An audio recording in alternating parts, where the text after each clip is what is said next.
Hello dear viewers, welcome to this latest edition of the News in English on Rwanda Television. My name is Serge Nhori. Let us begin with the headlines.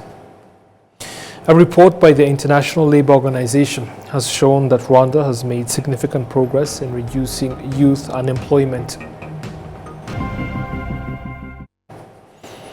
Now straight to the details.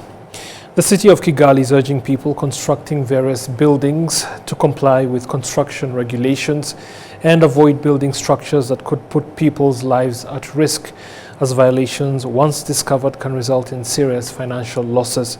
This comes as investors in buildings whose construction has been halted by the city say they have been disappointed by unqualified builders, which has caused them financial losses. In each of the 3 districts of the city, there are specific construction-related problems, with 1 out of every 3 buildings whose construction has been halted facing such issues. In Nyarugenge district, a 3-story commercial building was constructed, but because it was built by an unqualified person, the building started developing problems before it was even complete. In Chichiro district, a residential house was being constructed, but construction has now been halted because it did not have any of the permits required by the law. According to the spokesperson of Kigali City, Emma Claudine Nirenganya, this has resulted in legal proceedings against the person who constructed it. In Gasabo district, residential houses have been constructed that appear attractive from the outside. However, they were built on steep terrain and the retaining wall was poorly constructed, meaning that a heavy rainfall could cause their houses to collapse and also pose a danger to people living below them. The spokesperson of the city and the president of the country's Engineers Association are advising people, that is, undertaking construction, to use qualified professionals and avoid substandard materials. From July to date, the city of Kigali has inspected 364 buildings. Of those, 333 had the required permits, 30 did not, while 1 had an expired permit. Some buildings were also found to have various problems and their owners were instructed to correct them, while others had their construction halted until they meet the required standards. Otherwise, they will be demolished. Now, wetlands and protected green spaces, including those currently being developed by the city of Kigali, are under threat from human activities that could damage them before they deliver the expected benefits. Wastewater is being discharged into the areas, damaging the ecosystems they support. The city of Kigali is warning that anyone who violates regulations protecting the areas will face severe penalties. Currently, work to develop the 5 wetlands of Kigali City is nearing completion. The government has invested significant resources and money in developing the wetlands, partly to restore ecosystems and biodiversity that had disappeared from the areas in the past. The Gikondo, Nyabugogo, Kibumba, Rwampara, and Rugenge Rwintare wetlands make up an area known as the Kigali Eco Park, which is expected to support environmentally sustainable tourism. As work to develop the area nears completion, however, it is facing serious threats from damaging human activities. Outside the park, wastewater and waste from households located on the surrounding hills are still being discharged into waterways and drainage channels that flow directly into different parts of the area. Now in Nyabugogo, for example, there is a public water point where some people wash themselves while others do their laundry, with the resulting wastewater flowing into the section of the wetland that is being developed. This is also a problem affecting the Nyandu Eco Park, which has for some time been dealing with wastewater coming mainly from the factories operating in the Masoro industrial area. The city of Kigali has said it has recently been conducting awareness campaigns reminding residents to dispose of waste in designated places, warning that those who violate the regulations will be punished in accordance with the resolutions adopted by the City Council on sanitation regulations. The government of Rwanda has invested more than 80 billion Rwandan francs in the project to develop the 5 wetlands. The funds have been used to remove activities, including factories that could damage the wetlands, construct recreational infrastructure, including various sports facilities, cycling and pedestrian paths, restore biodiversity by planting indigenous trees and flowers, and control and manage the rainwater flowing down from the hills to reduce the disasters and flooding that have affected Kigali City. These and other efforts require specific measures to protect the areas so that they can deliver the expected benefits. Now, as we noted in the headlines, a new report by the International Labour Organization shows Rwanda significantly reduced youth unemployment between 2021 and 2025, with the rate falling by nearly 7%, from 23.3% to 16.4%. But despite the progress, unemployment remains higher among young people, women and those in vulnerable forms of employment. William Evans Mutabazi with the details on that. For some young Rwandans, the growing number of visitors coming to the country has created opportunities to build businesses and earn a living through tourism-related services. They say their work is benefiting from the country's growing appeal to international visitors. Even people ask you in general why you employ a big number of people. We always tell them that our aim is to enable so many people, especially young ones, to learn coffee services and the coffee business. But nationally, employment remains a challenge.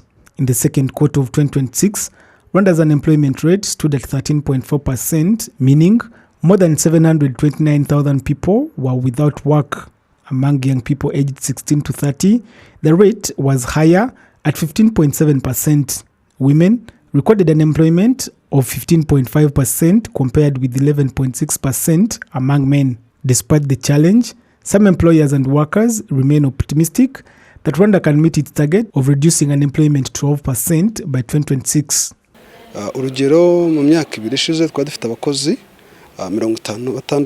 For example, last year we had about 55 employees, but now we have 8 employees. 98% are Rwandans and a few foreigners helping us out to install machines and train our teams. My experience in hotels has gradually improved, and through this, we have established solid passion for the hospitality industry. They should support us also because we've sharpened our technical skills and capabilities. People should know that we are capable and able, just like other nationalities, and the money used to hire foreigners should help us develop further. Another challenge is the quality of employment. Data shows that 59.8% of Rwanda's labor force is in employment considered inadequate or sufficiently productive. Labor expert Jean Kunzi says that employment programs need to be better coordinated to deliver greater impact. What is needed is coordination. There are different initiatives in Mifotra, Minicom, PSF and others. It's important that all these are coordinated and aligned to ensure that they help the country achieve its objectives and labor targets. Globally, the ILO report says around 67 million young people aged 15 to 24 were unemployed in 2025, representing 12.4% of the youth labor force. Another 257 million young people were not in employment, education, or training. The Rwanda Development Board says activities have begun to explore how the islands in Lake Kivu could be transformed into a national park. Lake Kivu has 113 islands, including 42 located in Rutsiro district, which hold unique historical significance and could be among the attractions visited by tourists. Turning them into a national park would make them part of the country's tourism destinations, thereby contributing to the achievement of the country's target of generating $1 billion in tourism revenue by 2029. Now, farmers in the eastern province have been equipped with knowledge and skills to address climate change through the TREPA project. They acknowledge that being connected with financial institutions that provide loans will help them expand their activities. The country manager of CORDAID in Rwanda, Patrick Birasa, has stated that connecting farmers and livestock owners with financial institutions is part of a program aimed at supporting their sustainable development. First of all, CORDAID apply what we call market system development. Market system is always making analysis of the gaps what is not going well. And from the gaps, you formulate with the partner indeed, we formulate the solutions. And as you saw, now the products, financial products we have are targeting the farmer, they're linking with the market. You saw digitalization, linking with information, the skills, training of groups. Those ones are really creating a real lasting impact as we do the market system approach. The special thing I would say also for financial institution, you will see most of them now they have included green in whatever they do from the mission. It's not, I would say now they are more greener, it's a greener financing. And they are now ready, they have been they are providing loans, and now they are ready even to go at the bottom level. You saw we have many groups, savings groups. Those savings groups, they used to be called the informal savings group. But now they are becoming again formal as they are being linked to the formal financial institutions. You saw Equity Bank, even Becker, they said they have now a new solution, linking the farmers with the VSLA, the groups, with the financial institutions. There is one aspect actually which was not mentioned, is about the Joheza, other scheme we have. Those groups are also a good tool to mobilize the Joheza savings. Most of them they have saved for the Joheza, the Mutuelle de Santé, the insurance, medical insurance. This is a good channel as we talk about all the financial aspect. If we saw we have a different what we call financial instruments. It starts with the VSLA, the village savings. It's the financial aspect. Then you saw we work with the D-SACCO and the former sector SACCO. Every sector we do work with those SACCO, and they are providing savings and the lending avenues. Not only that, we work with the commercial bank for those with the higher means. You saw Equity Bank, we have already agreement with Equity Bank for the foundation side. A Becker, we have a MOU in the process for being finalized, but we have been in partnership for many years. But not only banks, actually now we are bringing even fintech, the financial, the technological, the solutions, because all those are avenues, meaning what? We are trying all different financial instruments to reach to the bottom level, considering the different means, the different capacity. The governor of the Eastern Province, Prudence Rubingisa, has observed that the initiative has helped residents integrate crop farming and livestock rearing and carry them out professionally. The International Union for Conservation of Nature country representative overseeing the TREPA project in Rwanda, Kaori Yasuda, says farmers and livestock owners should continue investing in their activities and that collective efforts are needed to ensure that the interest rates on the loans they receive continue to decrease. Grow their business, longer term businesses to more, bigger, their business, and they need to keep investing in their business for the longer term. So this is something we, want to envision as a future arising from today's, workshop. But I hear the real voices from cooperatives. 18% is still way too high. So we need to, join our efforts and further reduce the interest rates. Over a 6-year period from 2021 to 2027, the TREPA project, which aims to build the resilience of residents of the Eastern Province to climate change, is expected to have restored 60,000 hectares of degraded land, while 75,000 residents across all 7 districts of the Eastern Province are expected to have their resilience to climate change strengthened. The project is expected to have a budget of $49.6 million at the end.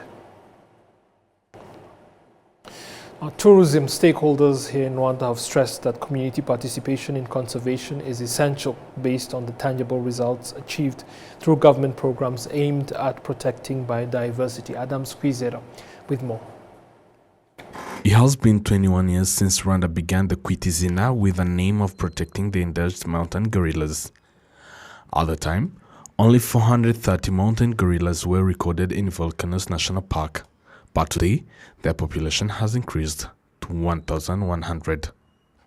This growth is the result of conservation and protection efforts, which are also strongly supported by communities living around the park.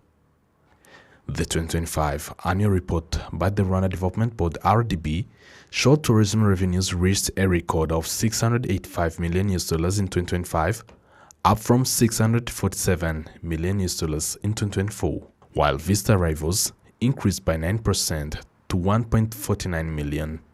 Volcanoes National Park alone generated $35.8 million in revenues. As part of the partnership between the government of Rwanda and the communities in conservation, the revenue sharing program was introduced, under which 10% of tourism revenues is allocated to development projects benefiting communities living around the national parks. The Ellen DeGeneres campus is one of the major projects that emerged from Rwanda's efforts to conserve biodiversity, particularly mountain gorillas. Kadial Kingai says that many of its visitors are international tourists who come to see the progress of Rwanda in conservation.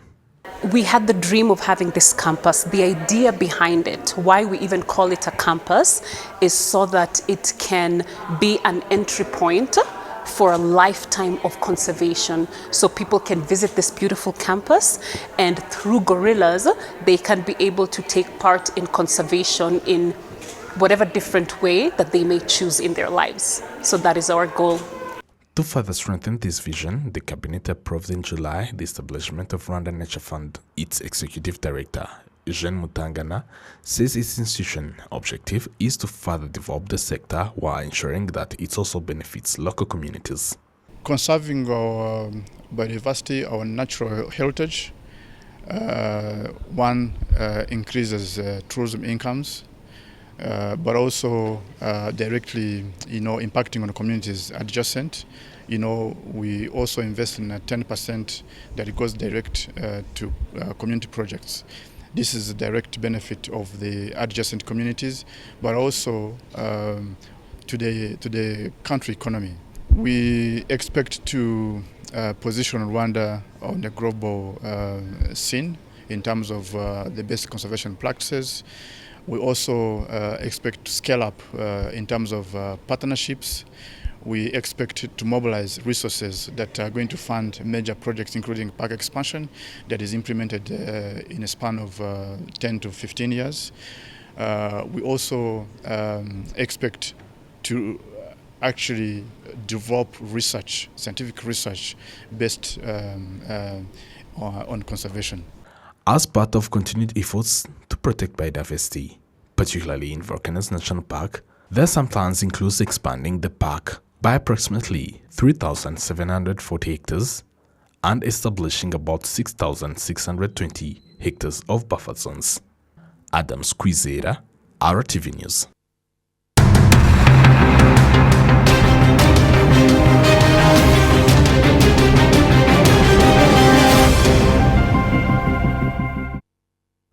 Until we see each other again, goodbye.